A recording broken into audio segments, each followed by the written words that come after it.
स्वागत है आप सभी का इस YouTube चैनल में। दोस्तों इस वीडियो में हम लेकर आए हैं क्लास 12 वालों के लिए दोस्तों फिजिक्स का भौतिक विज्ञान का दोस्तों मॉडल सेट क्वेश्चंस को लेकर। ठीक है, अगर आप भी दोस्तों क्लास 12 के छात्र हैं और आने वाले बोर्ड परीक्षा में शामिल होने वाले दोस्तों 2023 के बोर्ड परीक्षा में, तो ये वीडियो आप सभी के लिए काफ़ी इंपॉर्टेंट होने वाला है, क्योंकि यहाँ पर हम लोग बात करने वाले हैं दोस्तों टॉप मोस्ट भी ऑब्जेक्टिव टाइप क्वेश्चंस। जो भी क्वेश्चंस बताऊंगा वो सारे आपको बेस्ड ऑन बोर्ड एग्जाम रहेंगे, न्यू पैटर्न वाले। ठीक है, तो जितने भी छात्र हैं दोस्तों 12 के, तो जल्दी से लाइक कर लेना वीडियोज़ को और शेयर कर दीजिएगा दोस्तों अपने दोस्तों में भी, ताकि आपके फ्रेंड्स लोग भी काफ़ी सारे क्वेश्चंस का प्रैक्टिस सेट कर सके। ठीक है, तो चलिए दोस्तों हम लोग यहाँ पे काफ़ी सारे क्वेश्चंस का प्रैक्टिस सेट कर सकते हैं। और भी क्वेश्चन का प्रैक्टिस सेट करना चाहते हैं दोस्तों तो आप इस वेबसाइट की मदद से कर सकते हैं। गूगल पे लिखिएगा starkstudypoint.com। ठीक है, चलिए पहला प्रश्न देखते हैं दोस्तों। इस मॉडल सेट का कहा गया कि एक आवेशिक चालक का क्षेत्र आवेश घनत्व सिग्मा है, तो इसके पास विद्युत क्षेत्र का मान होता है। ये प्रश्न पूछे हुए हैं दोस्तों। ठीक है, देखिए कहा गया है कि एक आवेशी चालक का क्षेत्र जिसका आवेश घनत्व सिग्मा दिया गया है, तो विद्युत क्षेत्र का मान पूछा गया ना, तो विद्युत क्षेत्र का जो मान हो जाएगा दोस्तों, इसका देखो ये फार्मूला है, हालांकि फार्मूला है सिग्मा अपॉन 2 एप्सिलॉन नॉट। जो ऑप्शन नंबर ए में है दोस्तों यही करेक्ट है, सिग्मा अपॉन 2 एप्सिलॉन नॉट। दोस्तों याद रखिएगा ऑप्शन नंबर ए। विद्युत क्षेत्र का मान क्या हो जाएगा, इलेक्ट्रिक फील्ड का जहाँ पे आवेशित घनत्व जो दिया जाएगा दोस्तों सिग्मा अपॉन 2 एप्सिलॉन नॉट। पहला ऑप्शन इज द राइट। दूसरा प्रश्न है कि इनमें से कौन विद्युत क्षेत्र की तीव्रता का मात्रक है। देखिए दोस्तों, unit of intensity of electric field, electric field intensity का दोस्तों यूनिट पूछा गया है। तो देखिए पहला ऑप्शन है कूलम, दूसरा न्यूटन, थर्ड वोल्ट या फिर चौथा न्यूटन पर कूलम। तो देखिए दोस्तों विद्युत क्षेत्र की जो तीव्रता का मात्रक है ना, इसका न्यूटन पर कूलम हो जाएगा।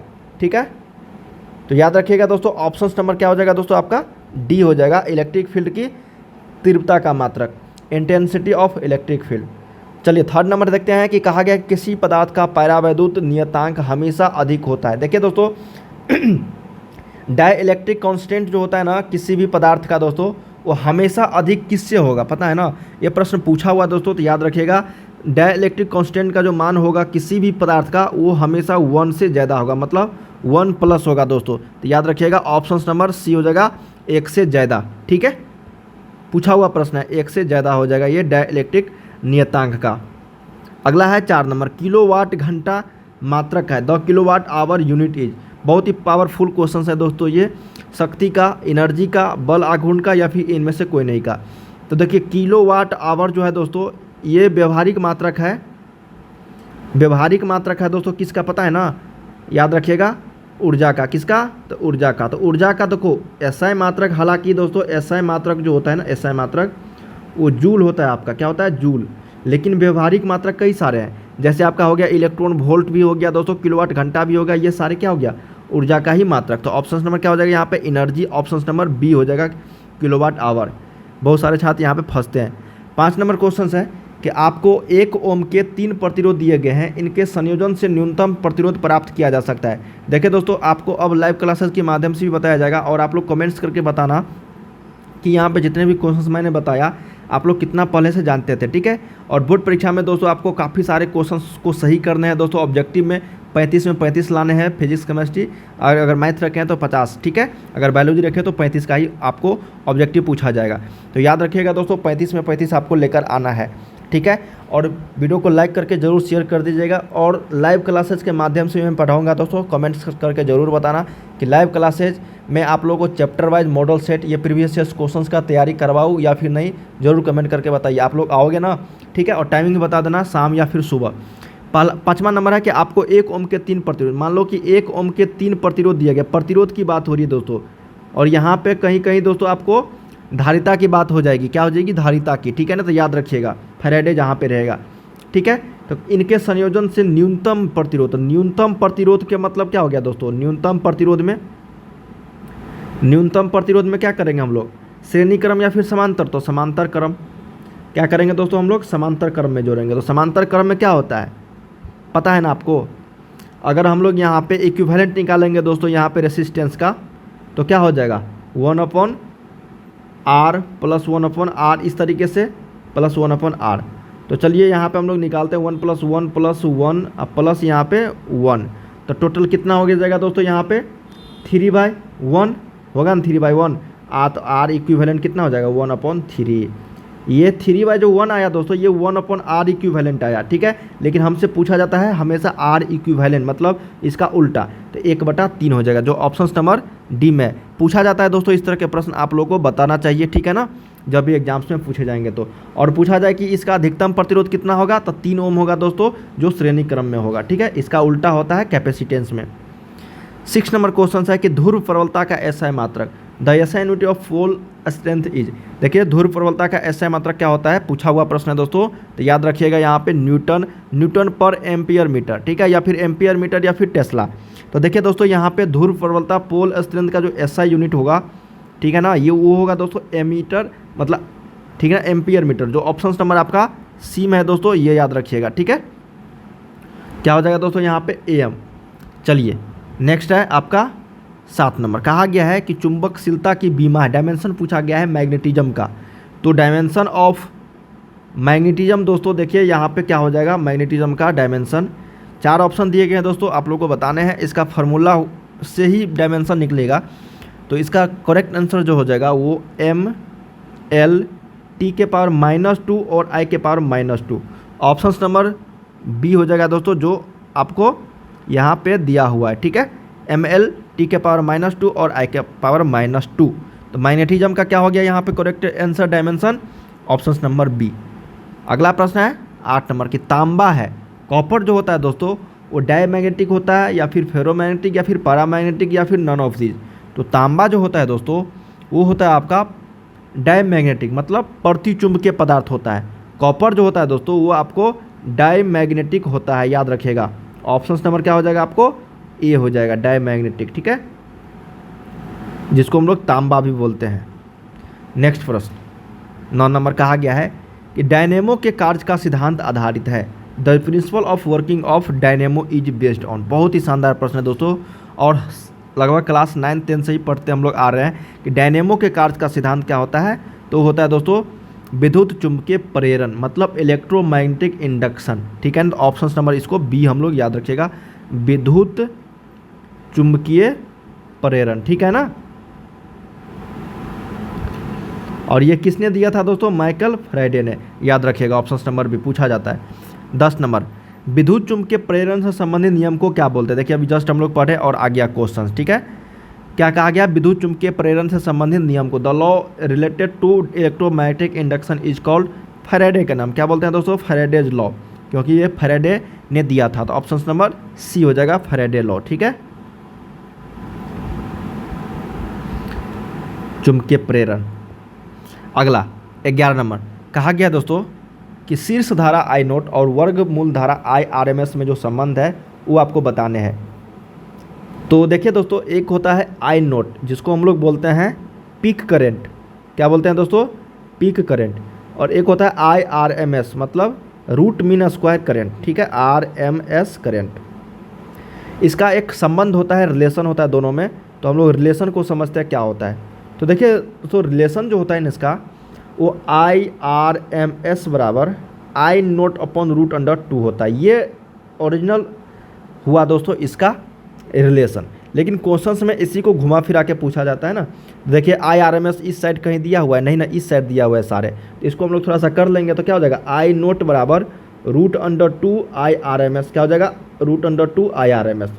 देखिए अब ये ऑप्शंस मिल जाएंगे आपको, ऑप्शन नंबर ए में दिया हुआ है ना, I0 बराबर √2 IRMS, यही हो गया आपका इसका रिलेशन, ठीक है, याद रखिएगा। लेकिन ये हमें होता है दोस्तों, ये आपका मेन रिलेशन, ठीक है, IRMS बराबर I0/√2।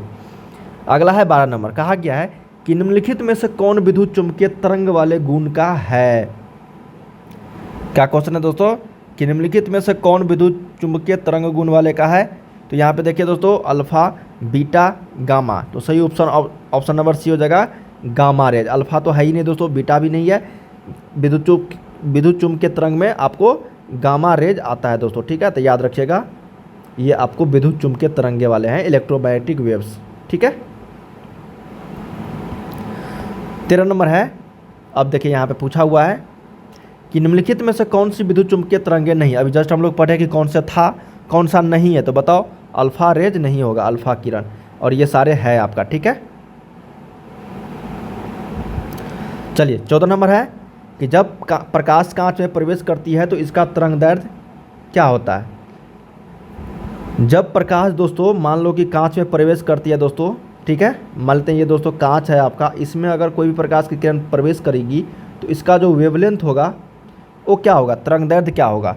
तो पता ही होगा दोस्तों, जब कोई प्रकाश कांच में प्रवेश करेगी तो उसका तरंगदैर्ध्य क्या होगा, लो होगा, मतलब दोस्तों कम होगा, मतलब डिक्रीज होगा दोस्तों, या फिर घटेगा। ठीक है, तो याद रखिएगा घटता है, डिक्रीज होता है। ठीक है, तो ऑप्शन नंबर ए हो जाएगा।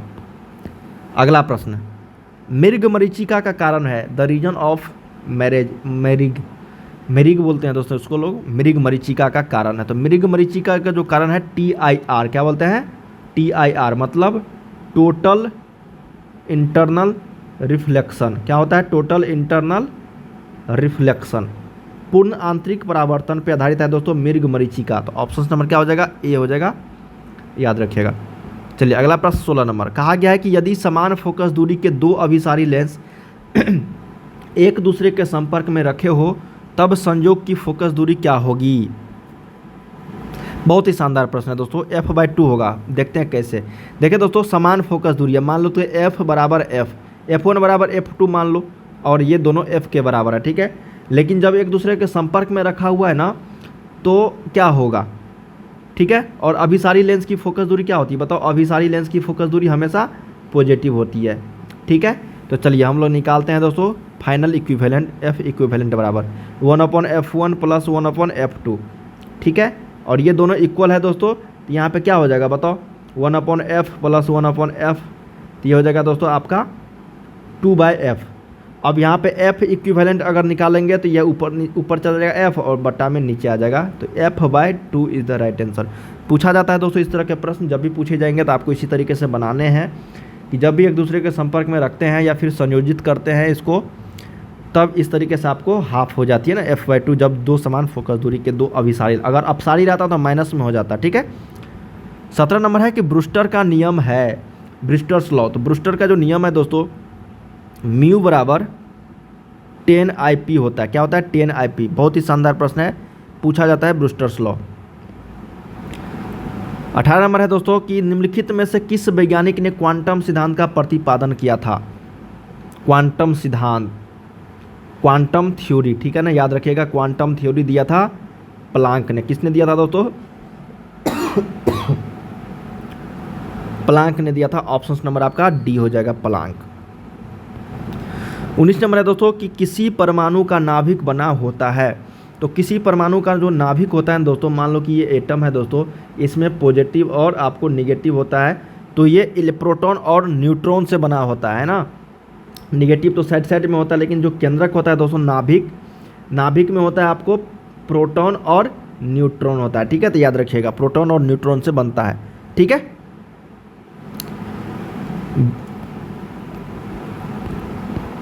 20 नंबर है कि द्रव्यमान ऊर्जा के समतुल्य है। ठीक है, सही संबंध क्या हो जाएगा, मतलब इक्वेशन पूछा गया है दोस्तों मास और एनर्जी में। मास और एनर्जी में दोस्तों आपको रिलेशन बनाने हैं, रिलेशन बताने हैं। ठीक है, रिलेशन इन्होंने दिया था दोस्तों आइंस्टीन। किसने दिया था, आइंस्टीन ने। तो इसको हम लोग बोलते हैं E बराबर mc²। क्या बोलते हैं, mc², जहाँ पे E एनर्जी हो गया, m दोस्तों आपको मास हो गया, और c जो हो गया दोस्तों लाइट हो गया। लाइट किसका, ठीक है ना, चाल हो गया, लाइट ऑफ वेव ऑफ यहाँ पे लाइट। ठीक है, लाइट का हो गया दोस्तों यहाँ पे चाल, प्रकाश की चाल। तो E बराबर mc² यहाँ पे हो जाएगा, निर्वात में प्रकाश की चाल। ठीक है, तो दोस्तों हम लोगों ने यहाँ पे टोटल जो क्वेश्चंस किए हैं वो आपको 20 किए हैं यहाँ पे, और बताना कमेंट्स करके कि कितना आप लोगों ने यहाँ पे सही किया है। आप लोगों को अगले वीडियो से मैं काफ़ी सारे क्वेश्चंस बताऊंगा दोस्तों हर एक सब्जेक्ट का। अगर इसी तरीके से आप लोग प्रैक्टिस सेट करना चाहते हैं लाइव के माध्यम से, लाइव क्लासेस के माध्यम से, ज़रूर कमेंट करके बताना दोस्तों। मैं आप लोगों के लिए लाइव क्लासेज यहाँ पे स्टार्ट करने वाला हूँ। ठीक है, तो चलिए दोस्तों मिलते हैं हम लोग नेक्स्ट वीडियो में। तब तक के लिए जय हिंद, जय भारत। तैयारी करते रहिए और इसी वेबसाइट पर जाके दोस्तों प्रैक्टिस सेट करिए, जहाँ पे आप लोग को काफ़ी सारे क्वेश्चन मिल जाएंगे। आप हमें फेसबुक, इंस्टाग्राम, ट्विटर, यूट्यूब पे भी फॉलो कर सकते हैं, जिसका लिंक आपको डिस्क्रिप्शन में मिल जाएंगे।